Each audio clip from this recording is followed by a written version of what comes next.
So now they got, Oh, actually, they're maybe back in it's contract. COVID protocol, which is these that So they got out of All contract. right, guys. It's always been, but it's been like 2 Thanks for joining. Starting over. What kind of agent? Yeah. That's insane. They're special. All right, Parm, let's get it. Well, I'm excited to be here. My name's Parm, for those that, all right, You guys wanna go out there and have a conversation? let's get started. I'm ready, Matthew, are you? Yeah. All right, good, just checking.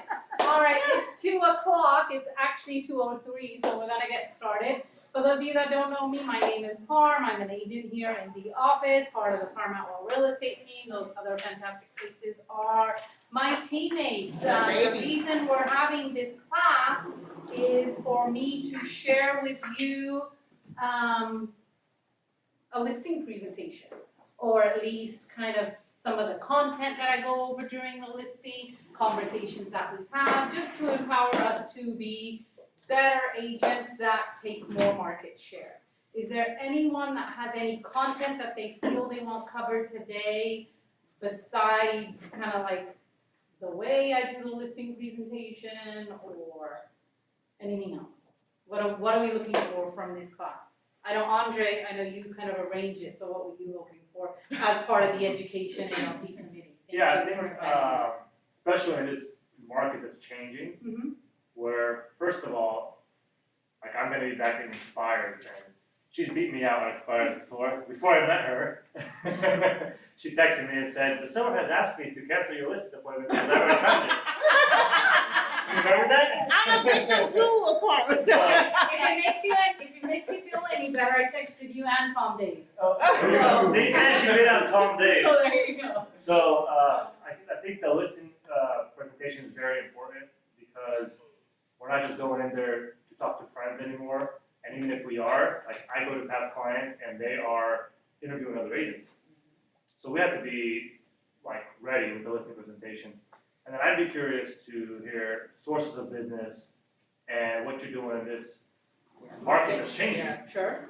You know, I mean, this is gonna include a lot with the market changing, like what to expect for the sellers, pricing. Sure. I mean, now we can't be pricing from 4 or 5 months ago because the market's changing too. Mhm. So I think if you can cover those things, it'd be great. Absolutely.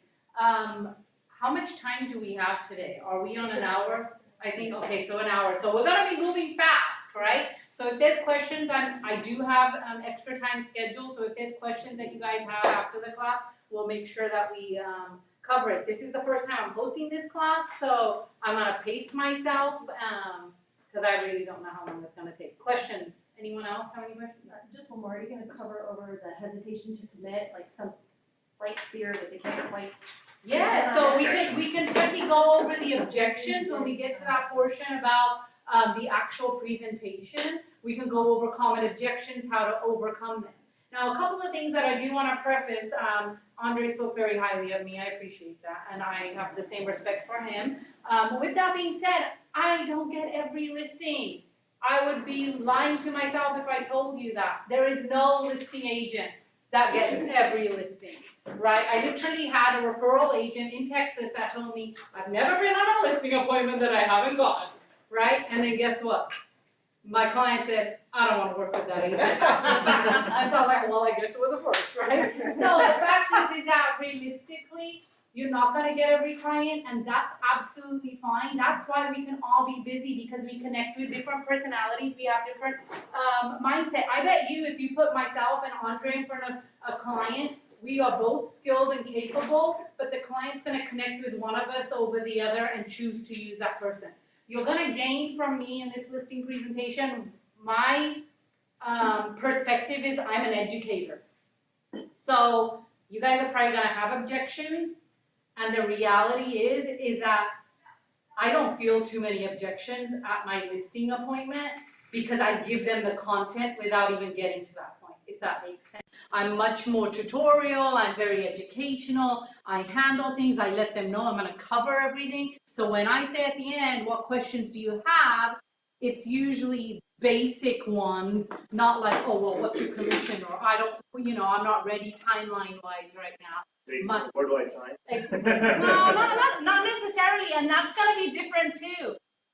With me, because I come from that tutorial consultative approach.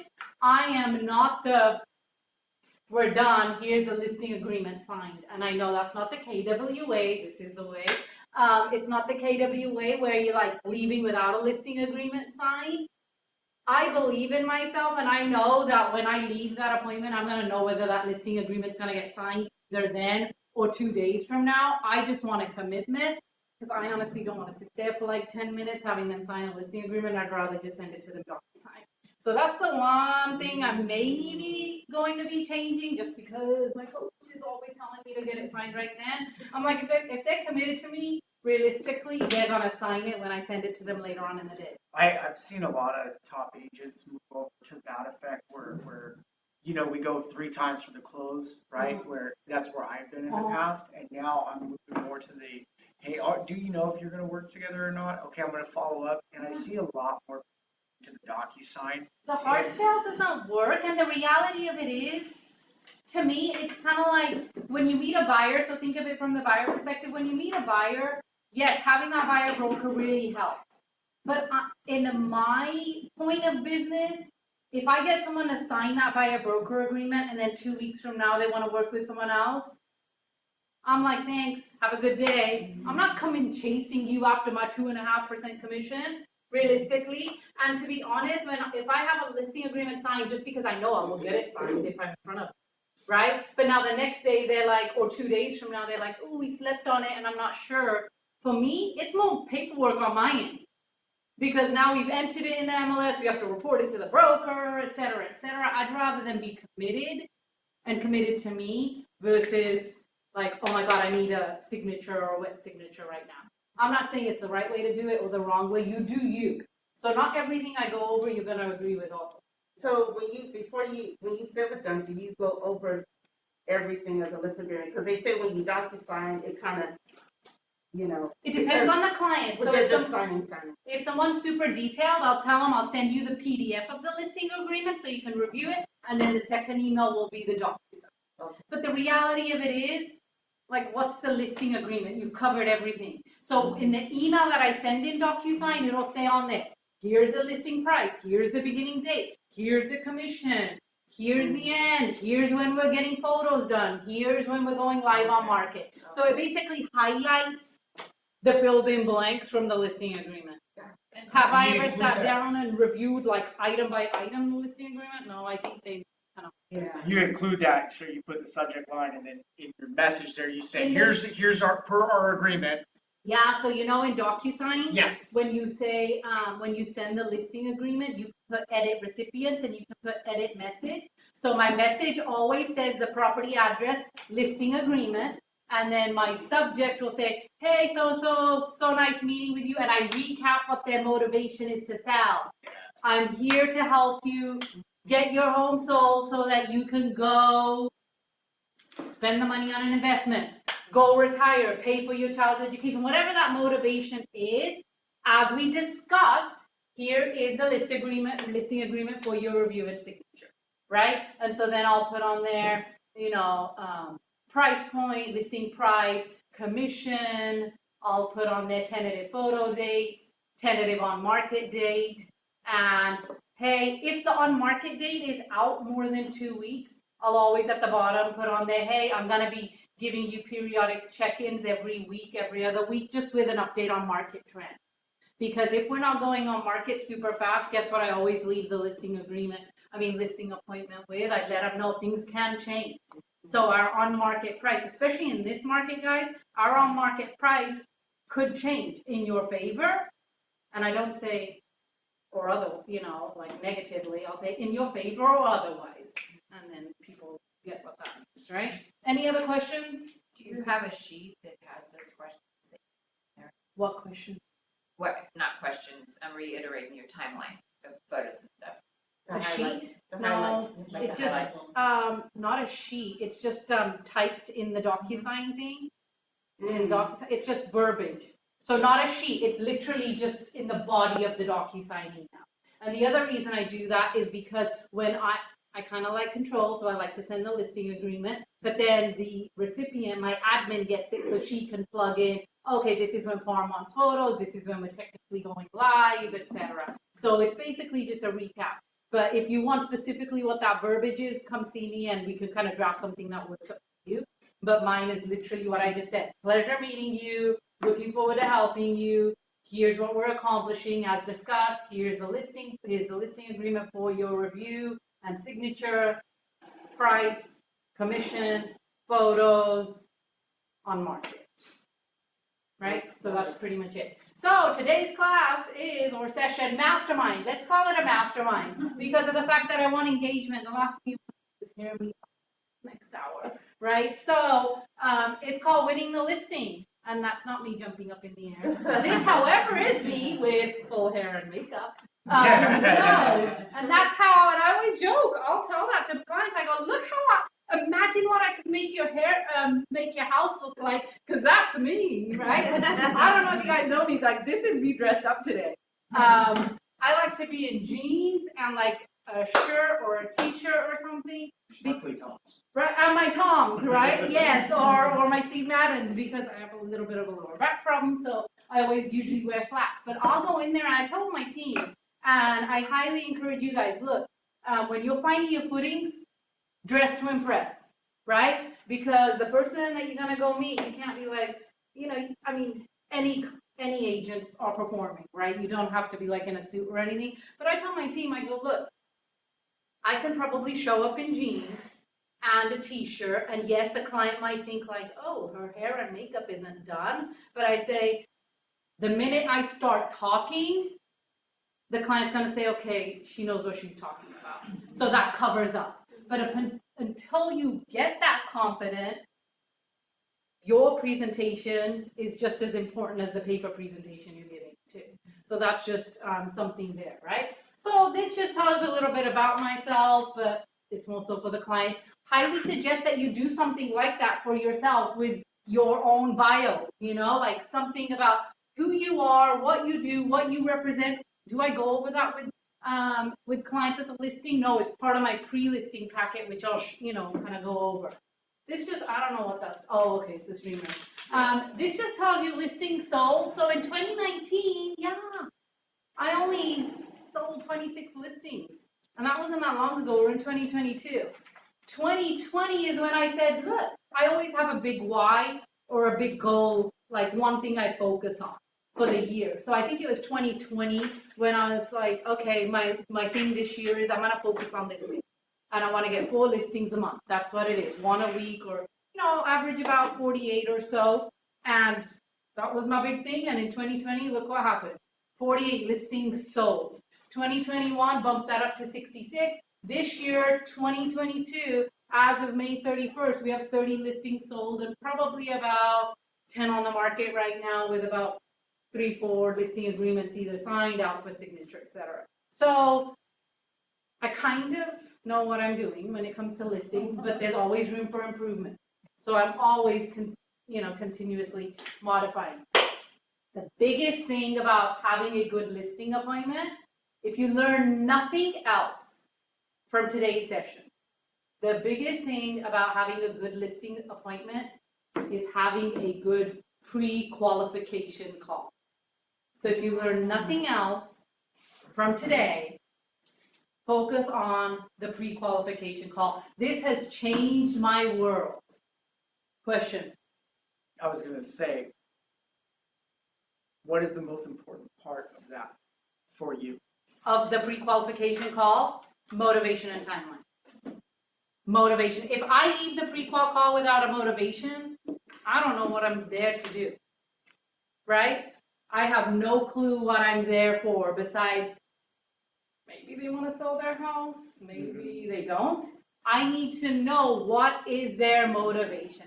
So my pre-qual call has, I think, 5 steps, right? Yes. So first thing, it's an intro. So pre-qual call, look, everybody's gotten the lead. This class is not how do you get listings, right? It's you're going on a listing appointment. But before you get to that listing appointment, the pre-qual is the most important thing you can do. So you need to schedule a pre-qualification call. How many of us are doing that?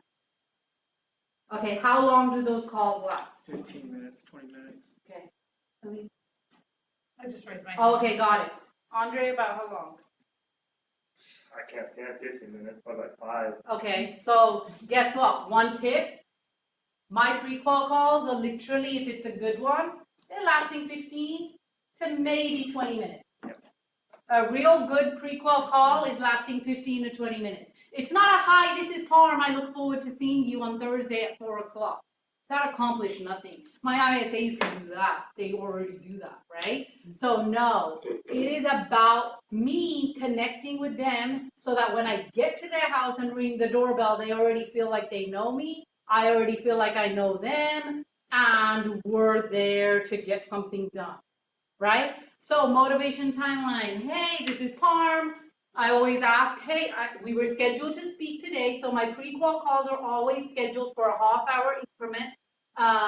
When I schedule them or my ISA schedule, it's not she's gonna call you at 1 o'clock or call you at 2. Parm's gonna call you between the hours of 1 and 1:30. Be ready for her call. So if I call them at 1:10, I call at 1:10. If they call at 1, I call at 1. Now you guys may not, humbly speaking, you might have a little bit more flexibility with your schedule so you can put it on the time slot. I just do that because sometimes I'm called like hey, you got a minute question that lasts 10 minutes, so I don't want to commit to that, right? So first thing is, hey, I'm calling you for our introductory call. Is now a good time? Great. If they're already like, no, I'm like kind of like leaving out the door, guess what I already know? How important on a scale of 1 to 10 is selling their house? Or talking to me? Probably not very, right? So I want to make sure, hey, and if they say no, do you think I say, okay, well, great, when's a good time? Chat. No. I go back in. Remember, when you hear a no, how many times are you supposed to, Rich already said this, 3 times, right? So if they're like, oh, no, it's not a great time. Oh, okay, I appreciate that. With that being said, my notes are showing me that you had inquired about possibly getting a home evaluation on this property. I'm only going to take a few moments of your time. I really encourage us to chat right now. I won't be long. Just want to make sure that I've got all the information I need so that when I do meet you in person, I've got all the data to present, right? So then we go into first thing. Tell me a little bit about what's got you thinking of selling. Open-ended question, let them talk. They usually open up. If they say, oh, I'm selling just because we're moving, dig 3 levels deep. So just like you want to hear 3 no's, you're always digging 3 levels deep. What are some good motivations to sell? Okay, that's not enough. Downsizing. Not enough. Plus the family. Okay, so moving out of state, do I leave it at that? No. Where? So 3 levels deep. Where? Moving out of Why? state. When? What's got you moving out of state? Where are you moving to? How fast do you need to be there? When do you need to be there? Could there be a possibility that You do a referral. you don't need to be there? Yeah, what Right? happens if you do not get that job? Are you Exactly. staying? Or has your family outgrown the property? Et Right? cetera. So anything that they give you, you need to be 3 levels deep on that motivation. That's why the conversations are lasting longer than 5-10 minutes, because you are digging deep. So I want a real motivation, right? Like at least something that I feel like, okay, this makes sense. And what are some of the common things? Job, expanding family, downsizing family, California. separation, moving out of state because of political climate, geography, family. There's a bunch of different reasons, but we want to really make sure we get down to that time, down to the specific. Along with that, how quickly do you need to make that happen so that we get into the timeline?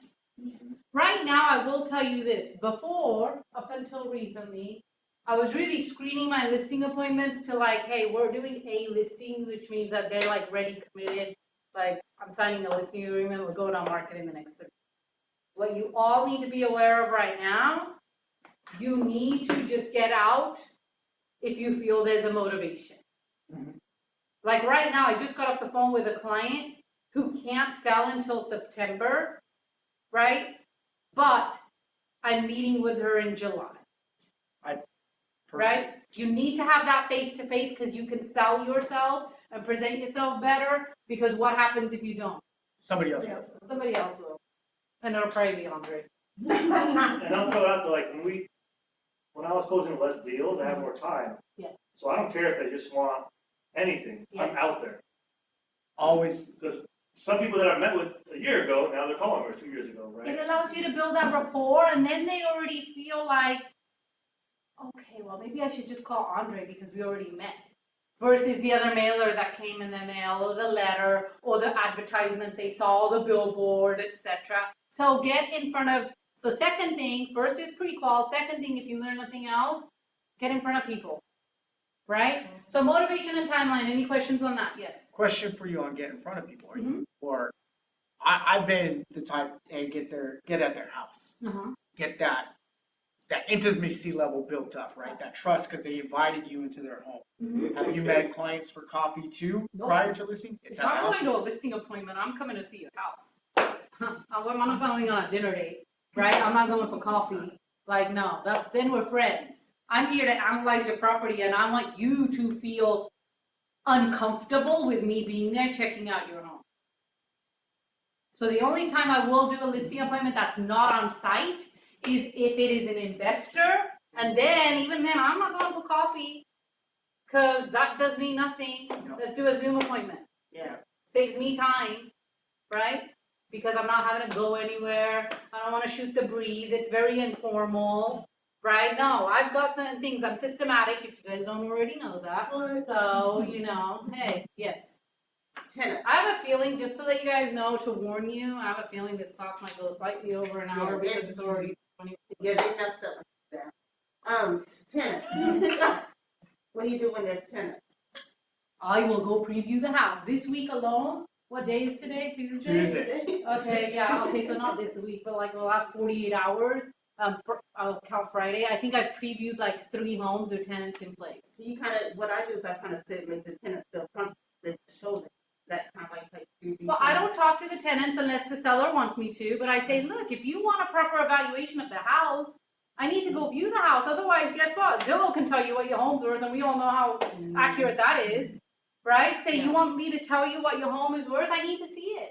And that's part of the reason of getting in. If they're like, well, why can't you just tell me what the value is? Because guess what? We're talking about your home, right? Yeah. Which might be the same square footage and floor plan as another home, but it's not going to have the same characteristics. It's not going to show the same. You might have updates that, do you want me to miss out on updates at your home that maybe another home doesn't have?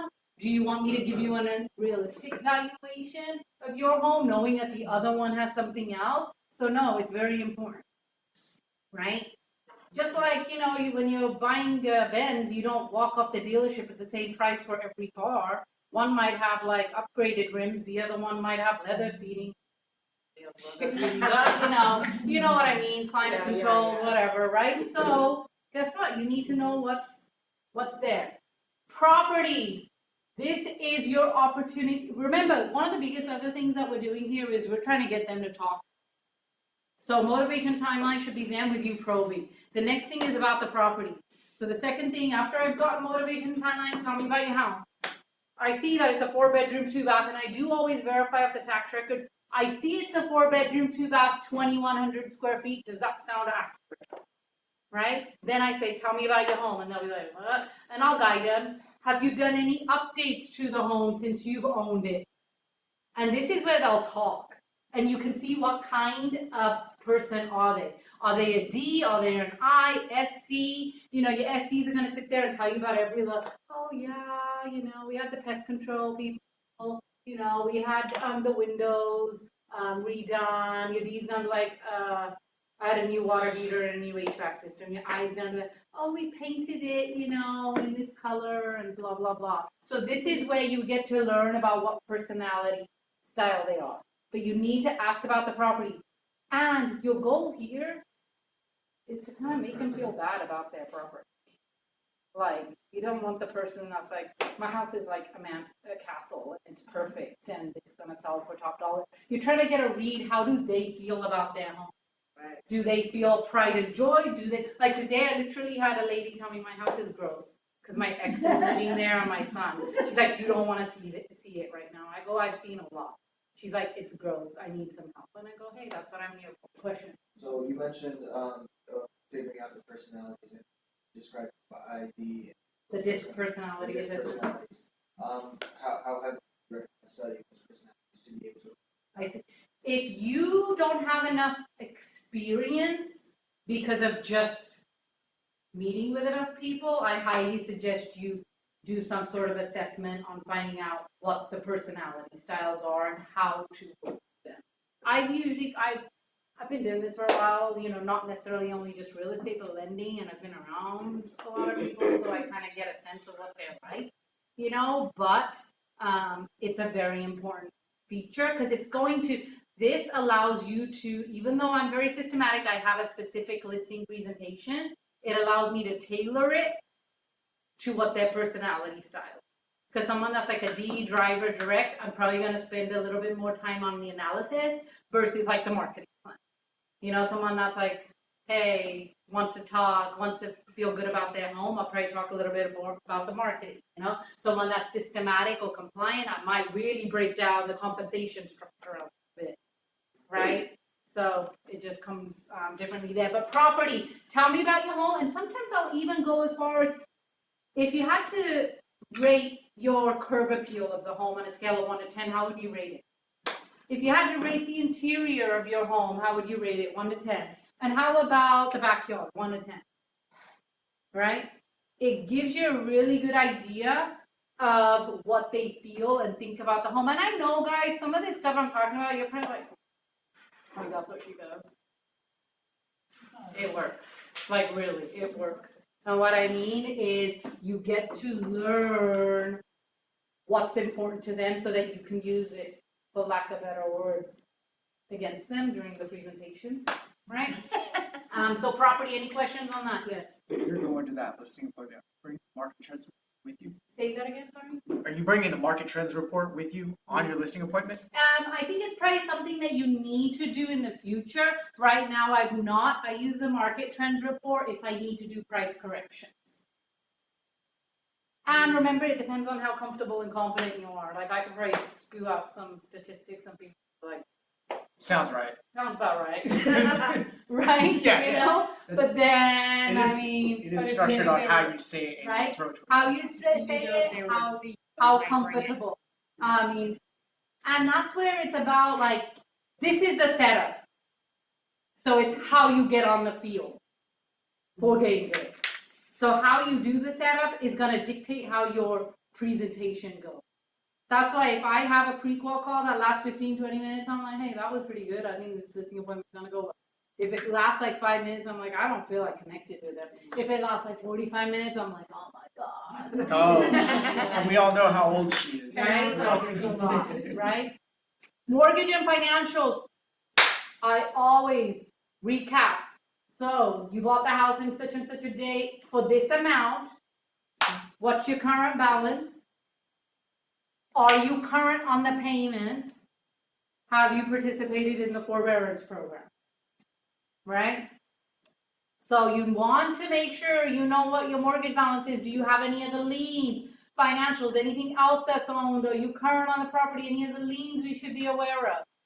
Right? And guess what? Do you guys probably have some objections when you ask, like, what's your mortgage balance? Do you ever have the seller that's like, hey, why, no? Yeah. Right? Trying to make sure, yeah. Yeah, need to validate the fact of that way we can make sure that you have the net proceeds you're looking for, whatever, right? But you need to come up, I am happy to share or brainstorm with you guys because we're not going to be able to do all that right now. But like if you have common objections, like, hey, Parm, how do you handle that? You know where to find me. I'm literally in the office. There's no secret sauce. I show up to work and I do my job. That's literally it. Every day I'm pretty much in the office. I get here around 8:15, 8:30. And that's what I do. So I'd love to say that there's some miracle thing that you're probably going to learn today. But, I don't know. Decision makers, please don't go to a listing appointment that all decision makers are not. And don't assume that they have to be on title. So if you see 2 people on title, do I still ask that question? If you see 1 person on title, do I still ask that question? Going to a listing appointment today at 5:30, there's 1 person on title. I had the pre-qual call with her last night. And I asked her, I go, what's her name? Yeah, I just wrote about it. I'll show up there and I'll be like, Andre, oh, tag team in this Yeah, what a coincidence, we're both here, Jody. So, I'm not sure for something, no, just kidding.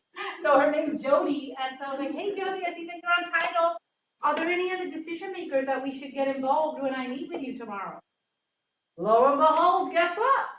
There's a daughter and son that I know that live with her, but, you know, she's on title by herself.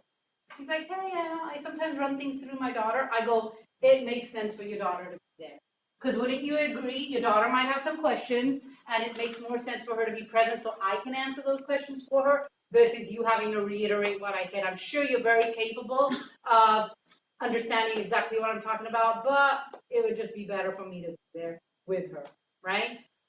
So does it mean that you don't go on the appointment? No, but I think you need to know going in there that you might be doing that listing appointment like twice. And it may mean that you may not even get the second shot because the first person might be the gatekeeper. So the reality is you really want to try to make sure all decision makers are there. Got it? Pre-listing packet and appointment. So when that call is done, and now I have confirmed what? The on-site appointment, I tell them, I end with this. I'm going to text you our appointment confirmation, right? Just letting you know that we're meeting at such and such a time, such and such a date, blah, blah, blah. Please confirm you received it. And I will also email you my pre-listing packet, which shares with you information about me and just our marketing. That way you get to know me a little bit better. That way we can get to the meat and potatoes at the appointment. Okay? I don't know how many times they open that attachment, but it saves me from like a 2.5 hour listing appointment, hopefully, to more like, my listing appointments, to be honest, are about an hour.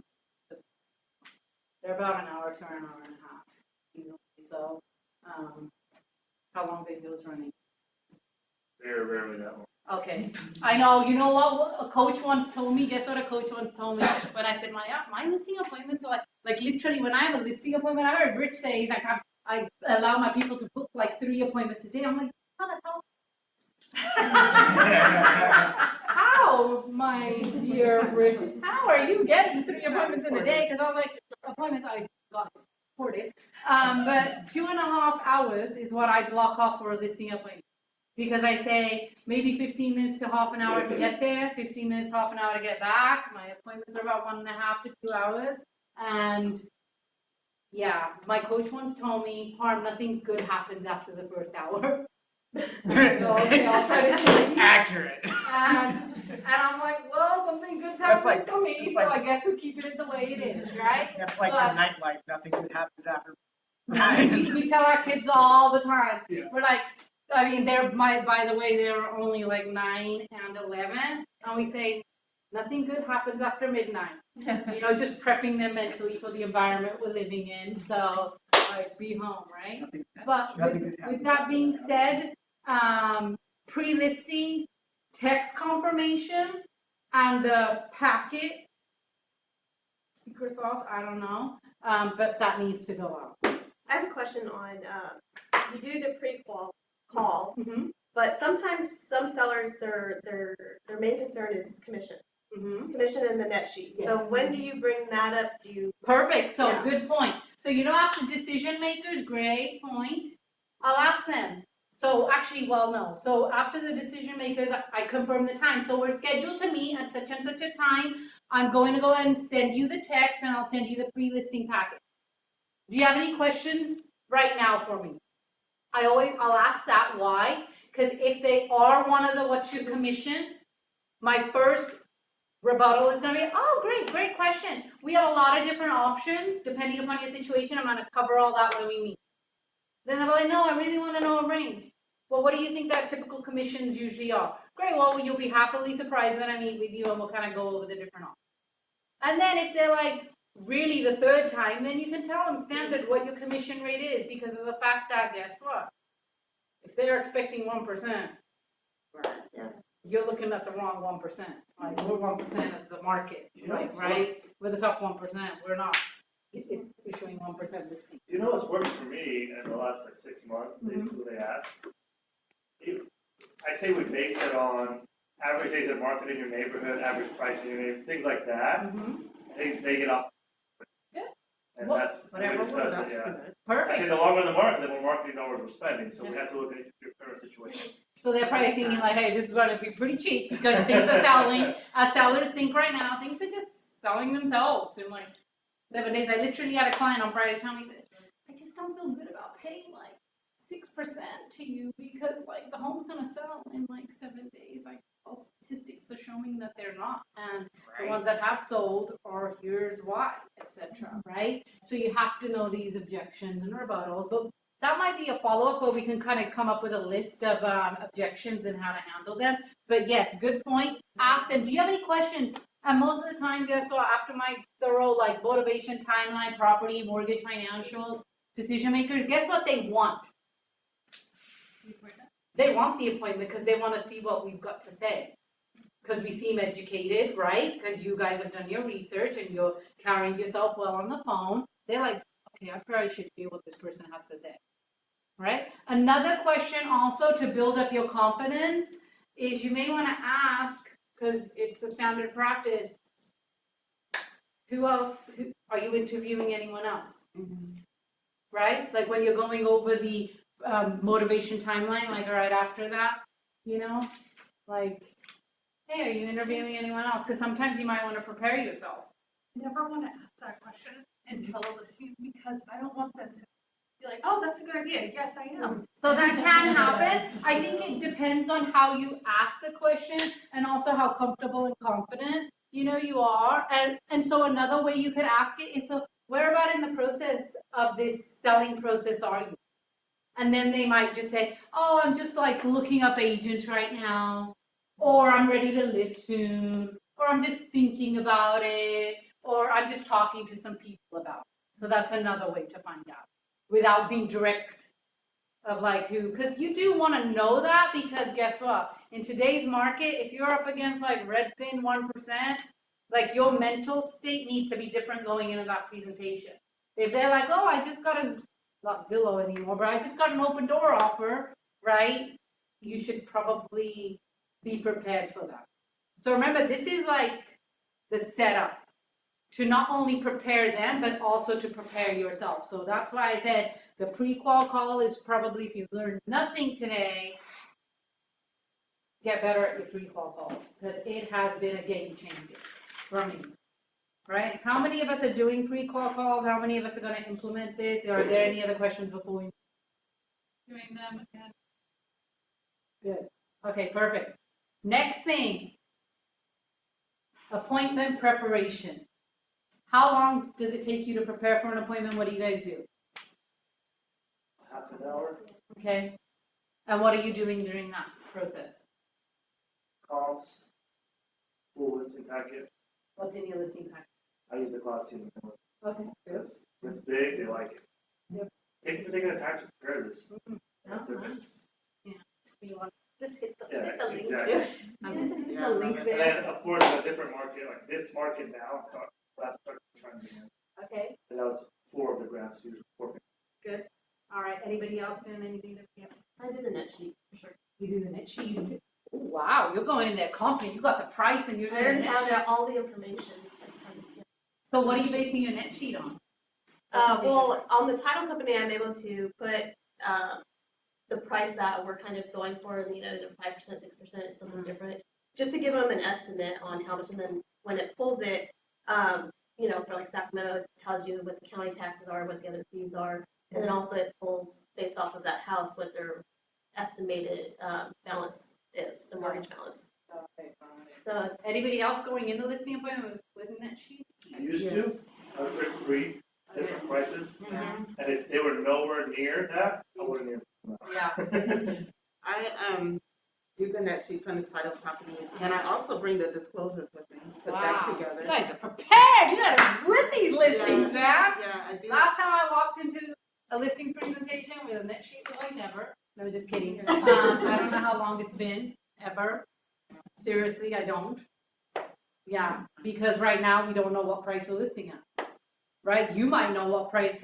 Okay, let me ask you this. So you go in with a price, how many times is it the price that you're listing or wanting to sell? That's where that And conversation. then I also bring the Right. tax records with me, and I tell them to look over the tax make sure everything on that tax is correct. That's the information I took to the Got it. So realistically, my presentation is, I'm doing a CMA. And that's pretty much it. I'm not bothering with their sheets right now because I have no clue. I don't know if they want to sell it for what Zillow's saying or what the actual property is worth. Yes, Zillow. Right? I don't know what they want to sell it for at this point, right? So I'm not really wasting my time on net sheets. I do that when I'm at the appointment. Maybe that's why, an hour and a half, right? Because it takes me like 2 minutes to run a net sheet, right? At the appointment. So, and I'll go over that process with you real quick, when we get to that. But what I am spending time is on the CMA. Next thing, if you take anything else, be prepared. I pick up the listings that I'm prepared for. Have I gone into listings where I'm like, I am so not prepared for this listing? Yes. And it makes me feel like, okay, I'll get this listing. Don't go into a listing thinking that you're never going to get it. And the only reason you should be thinking that is not because they're interviewing 3 other agents, not because they told you a value when you asked them, oh, big thing, sorry, on the pre-qual, the mortgage financials. I always ask myself, I always say, so I know I haven't viewed the property and that's why I'm coming out there tomorrow or whenever, right? So I'm going to give you my expert evaluation. You know your home, knowing the condition of the home right now, what do you think your home's worth? Ask them that because it gives you that other reality check of what do they think, right? So make sure you ask that question.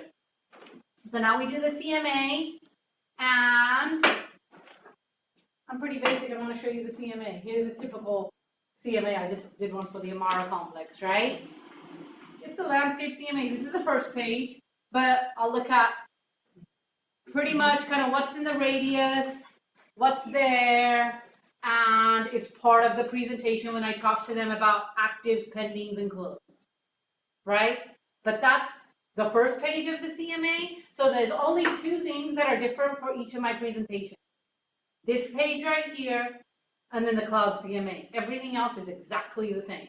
It's the same listing presentation, it's the same marketing pages, it's the same testimonials, everything is the same. The only difference is this page right here, and you use the data to show what you're trying to show to the client. If you've got a 3-bedroom, 2-bath, you're not going to go pull up homes that are 5 bedrooms, 4 baths, because guess what they're going to be looking at? The higher median, the higher price point, et cetera, et cetera. And while you're learning, you might actually need 2 CMAs, one for super honed in on that particular neighborhood and whatnot, and what you think the value should be, and one for something that's a little bit more broader. Because sometimes in the conversation, and that's why you also need to have a 15 to 20 minute pre-qual call, because you want to find out, is this the client that's also a realtor on the side? And what I mean by that is they know more about their neighborhood than you do. Then you might want to have that extended version of the CMA, because I have been in appointments where they're like, Bobby and Gina's house down the street just sold for $480,000. That's not on my 3 line. It's not. I don't know who Bobby is. Right? What is that? Every street is a mile away. Exactly. So sometimes you need to be prepared for that. Again, pre-qual prepares you for this question. And I take, if there's 2 sellers, I take one each so they don't have to be looking over each other's shoulder. I just have them at home. You ever do that? I control the listing presentation, so I have one piece of paper that I am literally holding onto and guiding them on what they need to look at. Right? So yeah, of course, at the listing presentation, we're gonna go back to that in a minute. I'll show you kind of what I do and whatnot. But this is the landscape CMA, and then the other CMA, which is gonna be the cloud CMA. Yeah. And that's it. That's it, really. So here's what we're doing. So now we're going to the appointment. Usually when we're going to the appointment, on my way, I'll text them. Or if I'm about to leave the office, hey, en route, looking forward to seeing you at 5 o'clock, because guess what? I don't know about you, but I don't have time for no shows. Right? So text them, hey, looking forward to seeing you at 5 o'clock. Right? Just whatever. And if you know that you're 45 minutes away, maybe text them a little bit earlier. That way you're not driving out to Elk Grove, an hour and a half only to find out, oh, they forgot. Or, oh, they had an emergency come up, right? So you do that, why? Because it mentally prepares them again, like, oh, they're on the way, I better be ready, right? So the first thing, guess what? Be there and be on time. What do they say? Like, if you're on time, you're late, right? So be there and be on time. And I'll be out the house now, especially with everybody with like ring doorbells and stuff, and I'll be out there and I'll be like looking at the house outside for like a minute or two. Then I'll go ring the doorbell. That way it gives them a little bit of time to mentally prepare, and then I'll ring the doorbell. So they already know, okay, she's here and she's already looking at my house, right? So get there, don't park in the driveway, right?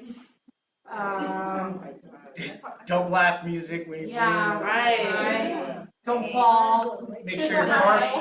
You can fall. You can fall. If you fall and they have a ring camera, bring it up. Yeah, like, oh my God, we definitely need to fix those steps.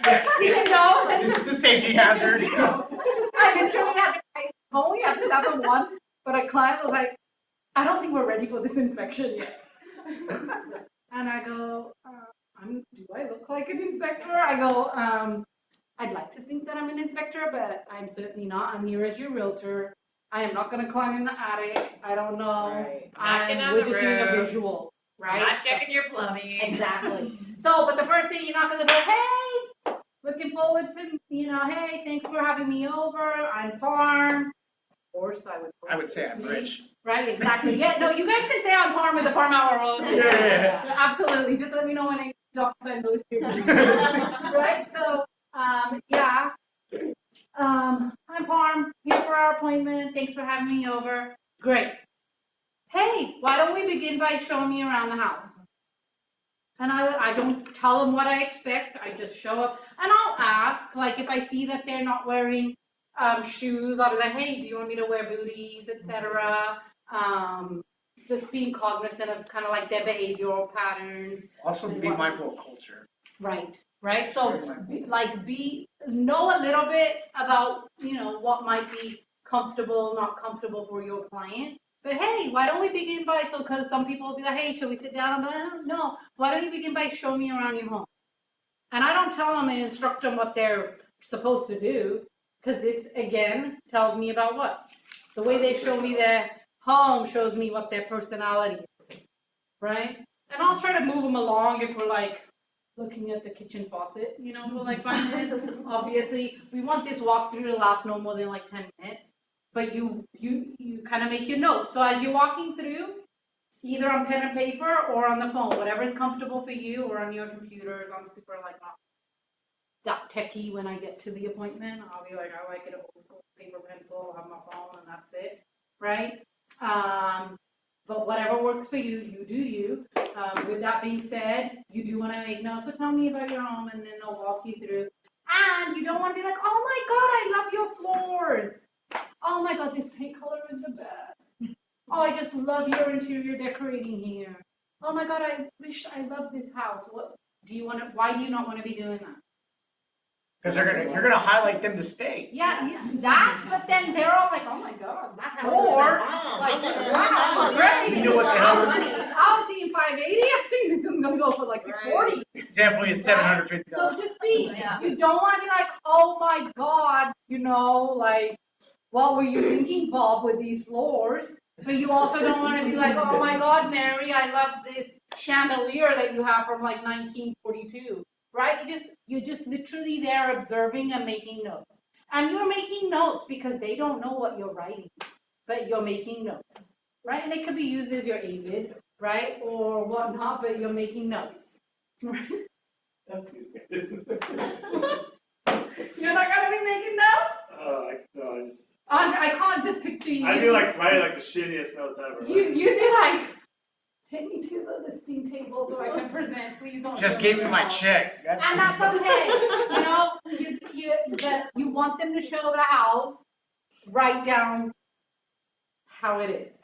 Like, what do you see? Because things between us, like all the stainless steel appliances, gonna make a super big difference versus like the home that doesn't. A little bit, But you want to know, how are they maintaining? Are they giving you any information? Right? It's basically an icebreaker. Then, oh great, thanks for showing me around the home. let's have a seat. Never sit at the couch. Always at a dining room table or a kitchen table. What if they only have a couch? Kitchen counter. Very I got bar rarely- stools and a couch, Parm. What if you try to sell my house? Yeah, very rarely will I sit at a couch. It's just uncomfortable. I feel like it's too casual. So worst case, and I don't like to do this, I'll even stand at their countertops, right? I don't do it because I've got a little bit of a lower back problem. But I'd encourage you to be eye to eye at a countertop than on a couch. Right? It's just because you're gonna be flipping through papers unless you're all high tech and gonna be on a computer screen and stuff. But even then, you wanna be at an equal footing wherever it is. Like, you don't want them in their armchair controlling the environment, right? So, equal footing. Hey, so, let's have a seat. And then guess what? Again, thanks for having me over. I'm just gonna verify some of the information that we spoke of on the phone. And they're gonna be like, oh my God, really? We spoke like less than a day. But no, you gotta validate some of this information. So from what you shared with me, Mary, the reason why we're here today is because whatever that motivation was. Does that sound right? And on occasion, are they gonna share something different? Yes. Yes. So you need to validate this because something could have changed. Yes, in less than 24 hours, something could have changed. They might open up to you more. Something might have changed. You need to validate that again. It's 100% true. I signed a listing and the next day we canceled because their son in the Air Force moved back home. Signed that listing. We were going to go on the market in 2 weeks. And the next day, he's like, hey, Rich, I'm so sorry. My son came home completely out of nowhere. So there you go. So validating. So you want to validate. That's why it says validate the motivation and timeline. You're not asking them again. So you don't have amnesia. You did not forget that you just asked them that question yesterday. You're saying, so what you shared with me yesterday was the reason why we're here today is there anything else you'd like to add to that? Oh, I forgot. We had a lean water softener. Right? We have yeah. So just whatever it is about the motivation timeline. Then we're validating the property updates and maintenance. So yeah, so walked around the property. Is there anything that you feel like's been neglected that we need to kind of tend to, before potentially selling the home? So that's important because they need to understand there are things called deferred maintenance.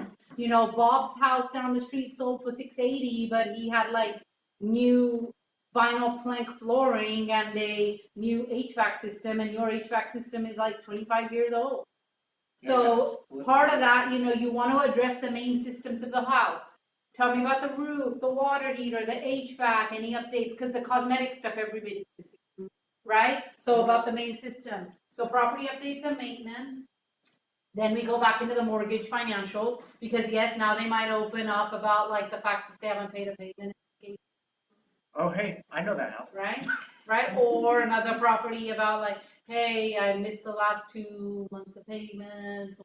Oh, my mortgage is not really $340. I also have a lien, a second for $600 or whatever I it might pulled the be. HELOC I'm out just and bought a making up car. stuff, right? But the fact is you want to validate, right? So once you validated that, great. So now we're going to go ahead and go over the market analysis. Are you ready to do that? Great. And that's when you'll go ahead and break out this. And so I begin with hey, when we're looking to price a home, to sell a home, we look at 3 things: actives, pending, and closed. Active tells us what's going on in the market, who's our competition, what's on the market right now. In this particular case, it doesn't apply, but what are you seeing with actives now? Staying longer. There are actives. 6 months ago, 3 months ago, when you were going to listing presentations, were there any active? No, everything was pending, right? Like 3 days pending, 6 hours pending, gone. So now, okay, so actives, as you can see, there's 5 actives. That is different than 6 months ago or 4 months ago, pretty much before everything was selling like overnight. Things are lasting on the market. You're just planting the seed. You're planting the seed for what? So they know it's going to stay on longer than. Right? Pendings tells us, being cognizant of time, it's 2:57. We're not quite done. If you need to leave, I will not be offended because I don't know how long that class was scheduled for. With that being said, so pendings tells us what recently went into contract. Okay? Okay, and then close, this is like the last 6 months of history. Now, mind you, 6 months, I know it doesn't sound like a really long time ago, but a lot has changed in the market then. Again, planting the seed. I'm teaching you the conversation now, not what the conversation was like 4 months ago. Now, you've got sellers that are like, oh, so-and-so's house sold for 500, I think we should list it as a 525. And that is not where the market is right now, right? So you're planting the little nuggets without directly telling them what you think the value of the house is, right? So you go over that, and then you highlight, and this is where I'll scribble and draw on the CMA. Because remember, they don't have a copy of it. It's my paper. Everyone does it differently. I don't know, do you hand them? Usually I like to keep it. Yeah, I don't even, I mean, the only For thing I this? keep it, yeah. I can give it to them. I can put that in the folder. I pulled the listing agreement out. I said, here's all your information. You have it in your email too. But this is just in case. My cards are in there saying, just in case you lose your phone or lose my number, you have my contact. Nice with the cards. I literally leave nothing there. I'm like, Well, that's Like how we do- Ghost? I'm like ninja style. That's what Like we- they don't even know that I was there. Rich, that's why we do so many less listings at Parm. We're doing it wrong. We're doing it all wrong. You guys don't remember me at all. I'm like ninja. I'm like, hey, was she even there? Oh my God, who is this? Right? So I leave nothing. There is no trace of me there. As I said, on the vagueness of, in the memory of the fact that they're listing. Right? So yeah, I don't, remember, educator. So by the time I've left, they know everything they need to know. Right? They don't need a piece of paper to remind them. Right? But it's entirely up to you. You remember, this is something I've improved upon over time, right? You gotta be you, do you, right? So with this, we go over actives, we go over pendings, and we look at close. And we are highlighting the ones that are model matches if you are so fortunate to have a comp that is a model match. You are highlighting how long it's been on the market, what the list price, if it sold for more or less, etc. And you're not giving it an opinion on value yet. You're just going over it. Then what I do is I will identify the selected few that I actually want to spend some time on. So that's what my cloud CMA is. So I pick maybe like 1 or 2 actives, maybe 1 or 2 pendings, and no more than like 3 closed. So you don't do everything pops up on the pool on your other Oh one? God, no. Okay. Oh God, no. I do take a printed version. That would be like $450 in printed color copier cost. No, I'm just kidding. No. I am only, so if on the previous screen, I don't know how many is there, like 20, 15? My CMA, my cloud CMA is maybe no more than 6 or 10. I don't want to go over like 40 houses, not even 10, like maybe 6. Okay. Just on the ones that are specific, That's more 'Cause, like, close. that's close to them, things that I want to point out. Now, so then I'll start off, okay, so now that we've reviewed the overall CMA, here's the select few that we're really going to go into more detail on. Okay? Here's the map, here's your home, here's that, blah, blah, blah. Here's number 1. I can't see, oh, there it is. 385, so this one closed. So this is a recent sale in your neighborhood, and I'll go over it. So this is where I'll break out my highlighter, and I'll highlight in front of them. Oh, look, same square footage. Oh, look, list price. Oh, and then I'll go into their pictures, and if they're like, funny pictures, I'll make a comment. Like, oh, I can see him in the mirror, right? Or, whatever it is, right? And then you say, yeah, I never used to really mention that because I thought it was just natural for everybody to have professional photos taken off the listings, but you'd be surprised what I see. Don't worry, we've got you covered. All of our listings, complimentary professional photo package, right? And here I'll highlight the details about the home. And so what I'll say is not welcome home to this upstairs coveted floor plan, but I'll put on there like, oh, okay, granite countertops, and I'll say, check, you have that. Then I'll say, backsplash. Okay, you don't have the backsplash. Stainless steel appliances. Okay, yours are the original black ones. Oh, cabinets. Yeah, you have that. Oh, HVAC from 2021. Yours is still original. And so I'll check mark the things that supposedly match to them. So what is that doing? Narrowing It's it down to it's what's letting really them, compared. it's letting them see, oh, hey. It's letting them know where does their property stand and evaluate. So that when you tell them that Mary's home down the street that sold for 640, and now you need to list theirs for 580, like why there's that 60K difference. Does that make sense? So you're highlighting and then you're checking the portions that they actually have, and even putting an X when they don't have it. Like, you know, that, if you want to really get detail, depending upon the type of client you have, right? Then I'm going to this one. Oh, look, this one's pending. Okay, similar one to yours. Oh, look, oh, okay. And then, well, you're looking at the pictures and blah, blah, blah. And then same thing. Oh, this one's got laminate flooring. Yours is carpet. Oh, okay. And if this has something positive, you can mention that too, of course. Oh, yeah, yours has, you know, New Zealand. Whoop-de-doo. Right? Focus on the big things that are actually going to make a difference in the valuation of the home. And then I just literally go through each one. What if they mention something that is not relevant? For example, but my new ceiling fans. Absolutely. Those are pretty nice ceiling fans. Plantation Yeah, sharp. those are really nice ceiling fans. By the way, I see they're Hunter Douglas. How much did those kick you back? Like $500? So in the whole scheme of things, you know, it's nice. It's really nice. People are gonna appreciate that when they walk through.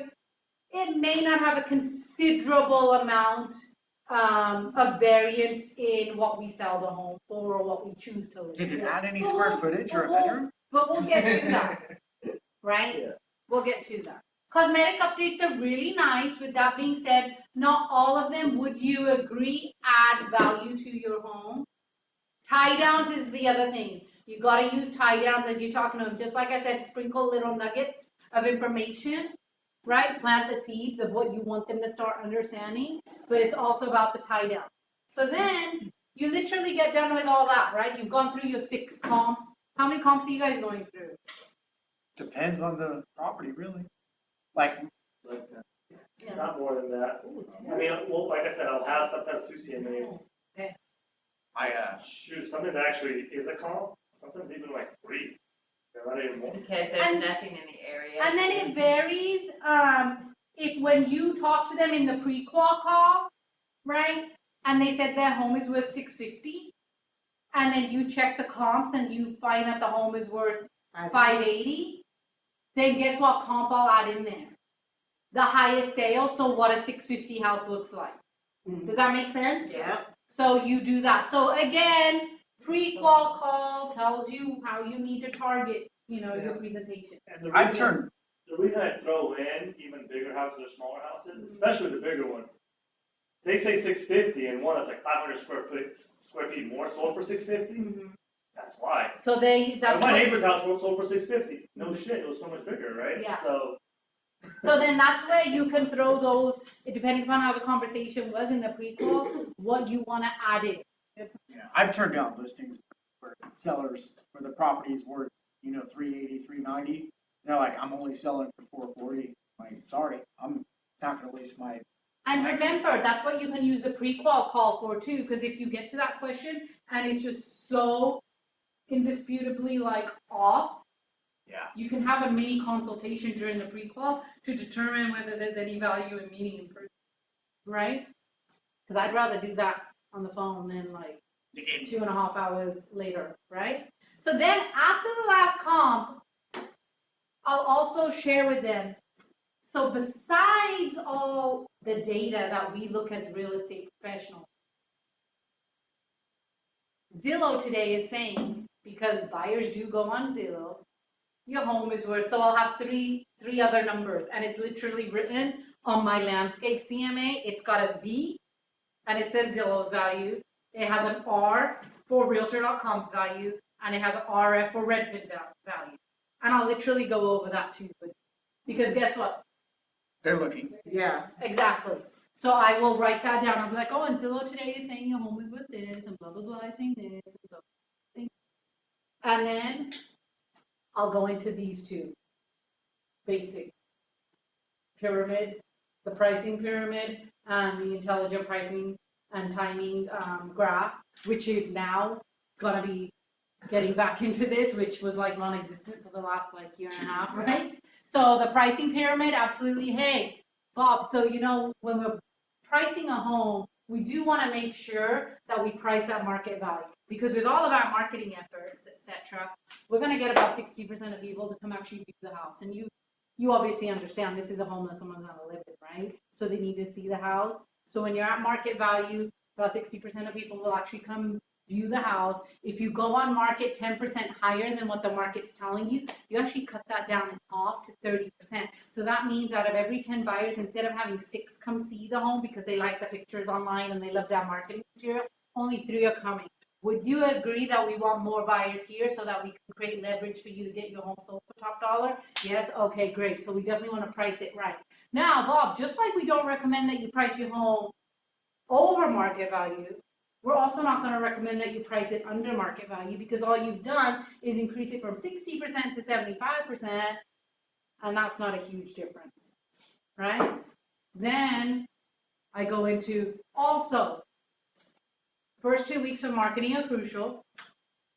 That's when you want to have your offers. If we're not in contract within the first 2 weeks, that means that we have not priced it correctly, or we need to do a pricing correction, because then we have 3 more weeks to go ahead and get your home in contract, because after week 5, nothing good happens. Your home's going to sit on the market, right? Reality of it is, Jane, it doesn't really take 2 weeks, because with our marketing and with all the statistics that we have, your home is going to be at maximum exposure within the first 72 hours that we go on. Okay? Then, now that we've gone over all of these comps, now that we've gone over what the evaluations online are saying, what do you think is a fair price to go ahead and list your home?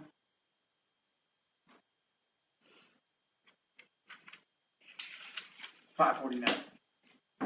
Okay.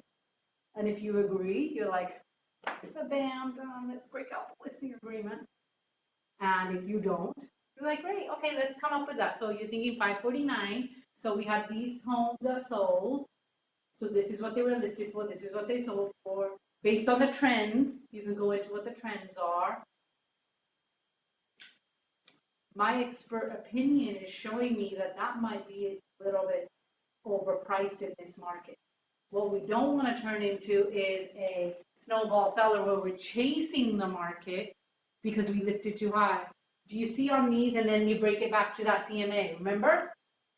You got to know your data. This is what I was saying, is you got to be like, the most time that your price spend is on your CMA, because you want to look at, oh, do you see the correlation? Sold in 4 days, 105% over list price, right? Sold in 56 days, 100% at list price, right? Or something to that effect, right? So you want to talk about the faster your home sells, the more likely you're going to sell it for more, because people are willing to pay over list price because of that traffic, and because of, remember, Bob, I just said, if you list at market value, you're going to get more people to come see the house. When people come see the house, guess what happens?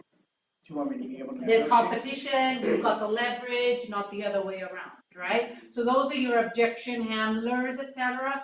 But I let them, I ask them that question, and like, I don't know, 6, 7 times out of 10, guess what? They'll give you a number.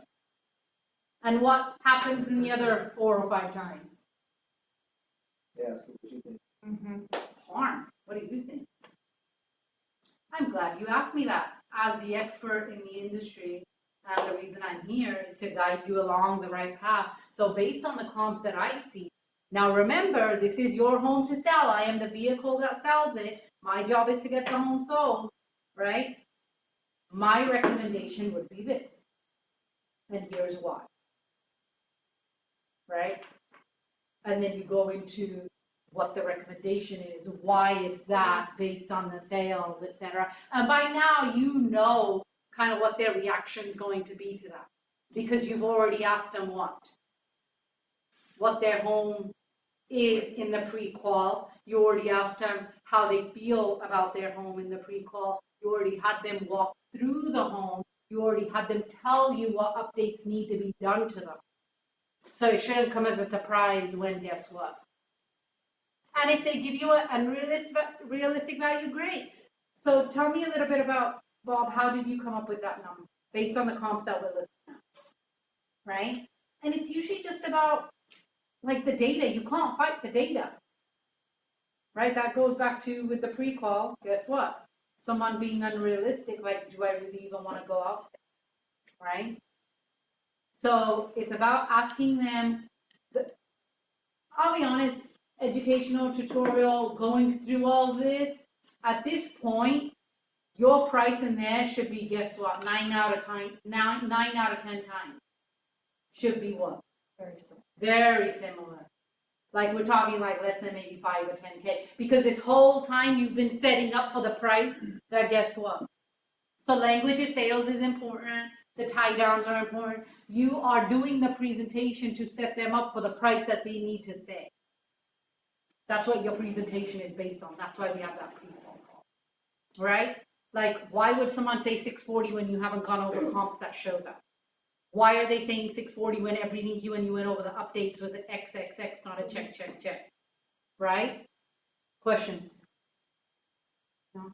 I did. Yes. I was curious, I do have somebody who's very adamant on like, it's 10,000 over what I think the market should be. In those cases with the facts, and do you just go with it So and let's see what the percentage is, right? So you're going in a listing appointment and they say, hey, like you think the homes should be listed at 580, right? And they're saying 590. Do you take that listing?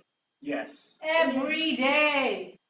Yeah. Because guess what you revert back to? Look, Bob, and I'm not gonna sit there and argue with them for like 15 minutes about it now. Bob, my honest opinion, if you were to ask me, is I would say if this were my home, or if this were my parents' home, or my brother's home, and they asked me for my evaluation, I would say that I would list at this, right? But you're saying 590, you're not being super unreasonable, right? We're within a minor variation. But let me come back to, guess what I'm gonna come back to? This. do you have the conversation that we'll keep it on there for 2 weeks and then Yes. we're gonna have to? So yes, Correct it. absolutely, Okay. because if the price isn't right, you might as well have that conversation now. So this is what I tell them.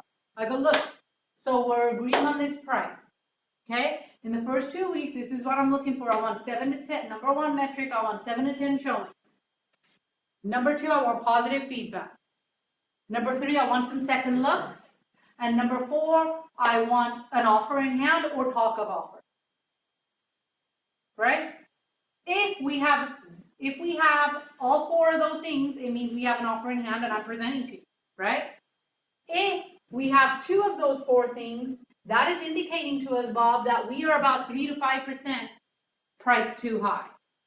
If we have 0 of those 4 things, that is the market telling us that we are about 7 to 10% priced too high. We can keep that price for 14 days, but at 14 days, we are having a realistic conversation about doing a price correction. Because would you agree, Bob, we are not here today talking about how to list your house. We are here talking about how to sell your house. I like price correction. I use Right? price Yeah, improvement. I use price improvement. Because when we're off. That ain't an improvement for me What's that? as a seller. I say it's improvement because we're getting to the agreement of selling your So property. I use price correction because we're correcting it, Yeah, because it was wrong, because they didn't listen to me. But, you go know, figure. hey, price correction first. So I have a listing appointment coming up and it's a little bit interesting one Mhm. because. They all are. Yeah. Yes, They all are. because they remodeled it, changed the garage into a bed and bathroom. Oh, Yeah. is it permitted? Yeah. Yes, Oh, it is permitted, then that's good. so, But, so I was wondering, but they took away the garage. yes, which some people will love, Bob, but others may not. So that's gonna be a personal preference. There will be some folks, I've done this long enough, Bob, you agree that some people want that garage because on a rainy day, when you're walking out after grocery shopping, the last thing you wanna see is me walking in out there with, like, being drenched, right? So that might be a positive, that might be a negative. Now, with that being said, try to find some comps that don't have a garage. And if you can't, then that's okay, but you let them know, yes, you have the 4 bedrooms and it's permitted, great, but you have no garage. So valuation-wise, this makes sense, but no, that there might be less offers or less interest because people will be wanting that garage because in this neighborhood, it's typical stuff, right? Okay, so then we go over that. Any questions so far on anything? You guys are so, oh, it's 3:18. Who needs to leave? I have no, okay, we're done pretty much now. So this is just part of my listing presentation. I talk about experience. I actually don't talk about this. It's part of like our, pre-listing packet. I do go over stats. It's important for you to go over stats, right? Especially while you're learning. I sometimes do, but I'll be like, hey, helped 156 families last year. Top 1% of agents. For you, if you're like, you haven't helped, a bunch of people, you can use the market center stats, Office right? stats. Our office has done this. Then it's just his testimonials, hey.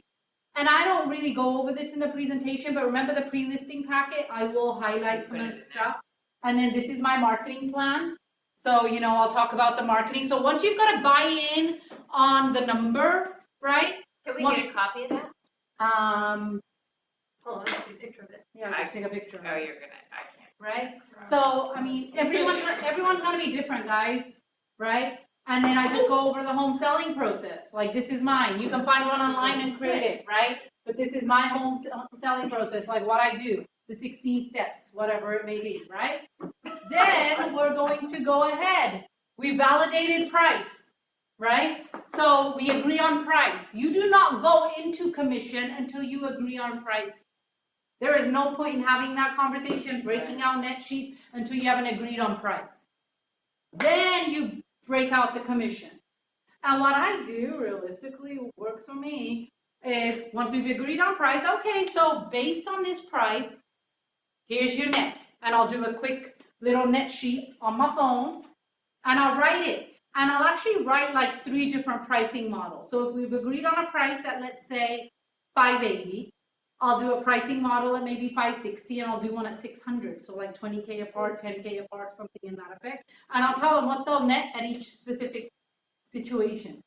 And I'll read them and see if they're happy with that net. Right? Because if they're happy with that net, what does that mean? Commission isn't a problem. And that's Commission ain't an objection. what I've done too. So Right? you On say that. nothing about the commission? Oh, absolutely. Before you leave the appointment. No, I'm But saying not at this point, no. at that point. you So don't- we just validated price, then I go into, here's your net, Okay. right? So at 580, this is what you'd be netting, and that's why I remember I asked what's your mortgage balance? Because I'm factoring that in, What's your interest and rate? then like, oh, and then it's done if they're like, and then I have to pay the closing costs and stuff. I'm like, oh, it's already factored in here, it's already in here. No, that's what you get to walk away with. Then you're like, oh, okay, they don't even care. Most of the time, it's the biggest number they've seen in their life on a Right? check. And But not always, so be mentally prepared, right? And you're still gonna go over it regardless, right? Because it's your fiduciary duty to make sure, please don't be the listing agent that doesn't like tell them what they're paying in commission, et cetera, just because they're happy, right? So you validate price and then you go over the net. Then once you break out the net, that's when you go into, okay, and as you know, Jane, when an agent brings a buyer to get, the home sold, they're expecting 2.5% commission. That's what's open to any, agent, blah, blah, blah. And my commission to get the home sold, including all the marketing that we just went over, et cetera, is 3.5%. So the total commission is 6%, and that is factored into the net. Besides that, typical closing costs here in Sacramento, escrow fee is split 50-50, title insurance seller pays the owner's title, county transfer tax seller pays, city transfer tax is split 50-50. A buyer may ask you to pay for home warranty. There's some few incidentals like notary fee, NHD, et cetera, but this is all factored in that. Okay, any questions on that? Is this $48,000 going to get you to where you needed to go? Is this going to help? Isn't that great? It's going to help you do this. Or, oh, great, you got the $250,000 so you can put down on the home. Oh, you got this so that you can go, whatever it was, back to motivation, right? That you learned at the beginning. Then once you validated the commission, then you go into the marketing plan. Is there anything that you were hoping that I would be doing to market your home that I may not have covered? Because there's only 3 objections: price, commission, and marketing. Right? What if they ask about staging? Or, It's, yeah, part of that. So I go into staging, I'd be happy to get you a bid, right? Maybe you can do virtual staging, complimentary for them. Sometimes I offer that, but I'm not paying for someone's stage. do you have like 3 different commissions or anything that you do for whatever reasons, like, Not this is really. the price, Like, and this includes is- this, and this, if you want this, you know, whatever. I'll always get 6%. No, I don't. Yeah. No, I don't, but I mean, I will start at 6%. You know, if someone's like, oh, well, I got Redfin out here and they're doing it for 3, Yeah, then like, worst case, if I just can't get it after 3 objections, then you go down to 5, 5.5. But then that's where you can't just go over that. Do you see the value? Do you see what I'm gonna do? And by then, it's like a lot more relationship focused. It's not that 0.5% that they're not gonna list it. I would, I don't. No, if the home needs to be staged during that marketing plan, I'll talk to them. And staging, if you'd like a bid, I'd be happy to provide you a bid for staging. That is a cost that you incur because it is your home that we are preparing to get staged. The photos, remember, all bad news, deliver with something good. The photos are complimentary. It is part of my package that I offer. All right? if you wanna offer staging or anything like that, you can base your business on that and structure your own Yeah. commission that way, or Yeah. having it. You can increase it or say if it doesn't sell, then you pay me this at the time of blah, blah, blah. But I feel like that's going in with a little bit of a negative mindset because you're like, if it doesn't sell, then you're $2,000, you know? yeah. And I mean, it's up to you. Am I financially in a position where I can pay for staging? Yes, but like, why should I? It's your home. Get it ready. And it doesn't have to be staged. Yes, staged homes, empty homes sell for more. But you look at their furniture, I will give them the courtesy of, let me be your courtesy stager right now. Let's walk through the home and I'll tell you what you need to do to get it ready. That's how I'll end the appointment. Yeah. Right? So then we go into the validation of the marketing plan, right? Okay. And then now this is where you are going into the closing. So we hone in the timeline again. So how long do you think it will, we talked about getting the home ready. When do you think you'll have the home ready for photos? Your closing questions are basically photos and collecting the keys. If you have an objection to that, guess what?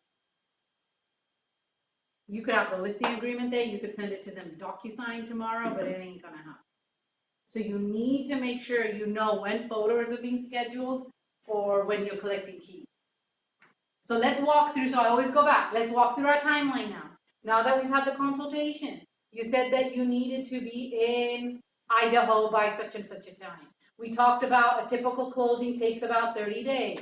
To market the home, getting contract right now in this market is about 14. So ideally, we want to be market by this date. When can you have your home ready so that we can take photos?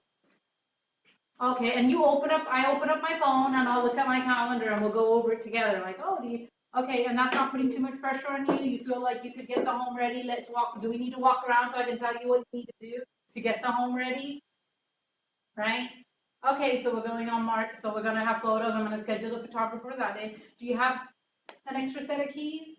Or do you want me to come back tomorrow and pick it up? Or can you drop it off at the office?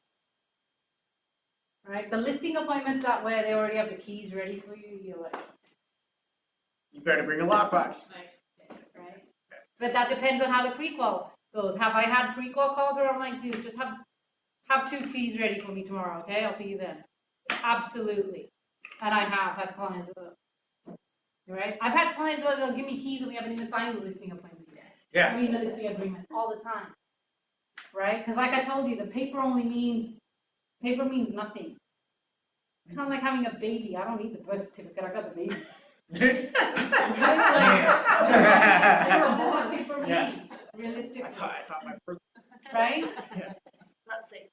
Right? So the fact is that listing agreement's only worth the paper it's written on and that fun stuff, right? But you want the keys and you want the timeline, right? And that, folks, sign a listing agreement and follow up. Don't forget the follow-up part. Right. Because you may not get the listing agreement right then, and it's okay. And even if you get the listing agreement, make sure you follow up. Don't let the listing appointment be the highlight of it all.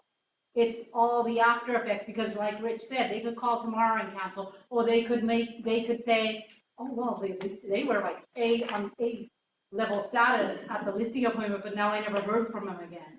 Right, so the follow-up is key because it's not like you're going on market. I have a listing right now coming up. It's actually in July. I signed it in October. Oh, yeah. And my client, my sellers ghosted me for 2 months. Just turned out it was just work schedule. Yeah. Turned out it was just work schedule. And they said, hey, I appreciate your follow. I ended up door knocking them. I went by their house because I hadn't heard. I was like, guys, I was just working on it. I hadn't heard. Yeah. And then they were like, oh my God, thank you so much. They came here to the office to sign a modification of terms. Follow up. Follow-up is super important. That's how, if you ask me, like, what's the secret to success that I tell my team all the time, it's my follow-up. It's my follow-up. I have specific days, like Mondays, I follow up with people that I met with, that I don't have a listing agreement set, signed. Tuesdays, I follow up with people that I've had a pre-qual, but for some reason I've not met with them. Wednesdays is any of my listing leads that I don't have a pre-qual for. Thursdays is my buyers, right? Fridays is my carryover, Wait, or we're my gonna go back catch-up, over that. I'm gonna talk. right? So you gotta have a system and you have to follow. I have a question with your pre-listing. Mhm.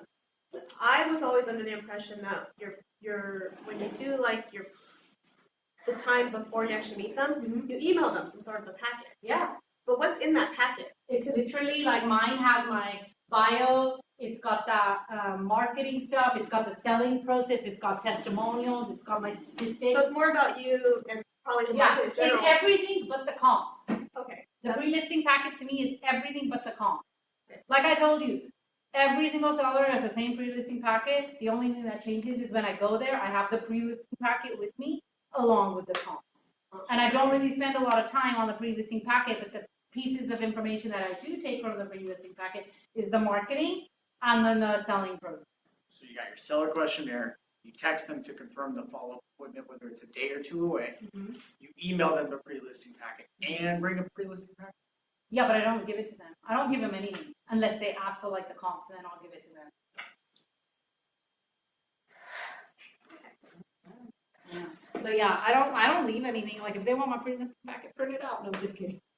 Like if they really want it. I've been saving all those 7-cent prints. I just take an iPad. I'm like, here you go. Yeah, no, I mean, I just don't because I know there's no value. I literally went to a listing presentation and the guy said he interviewed like 16 agents and he had like literally he didn't even know what was what. Yeah. Did you get it? Is it an app you use?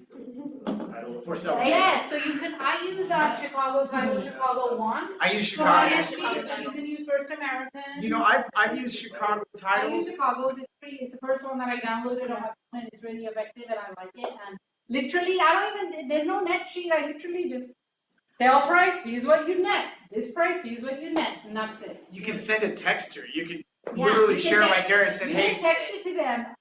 I don't know, out of 10 listing appointments, I might have to text it to one. oh really? I do complimentary. That's one of my I services. don't because I tell them, I say, look, when we actually have offers, you'll get an estimated net sheet at that time to review.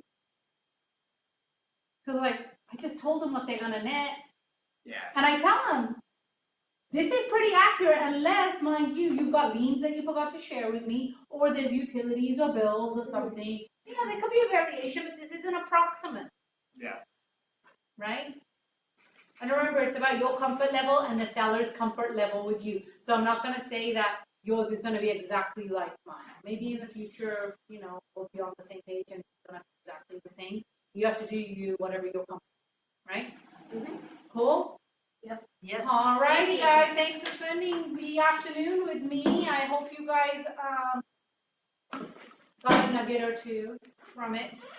A lot. Implement, right? The biggest thing is execute, so implement whatever as long as you leave with one piece of information that you could maybe use on your next listing appointment, I think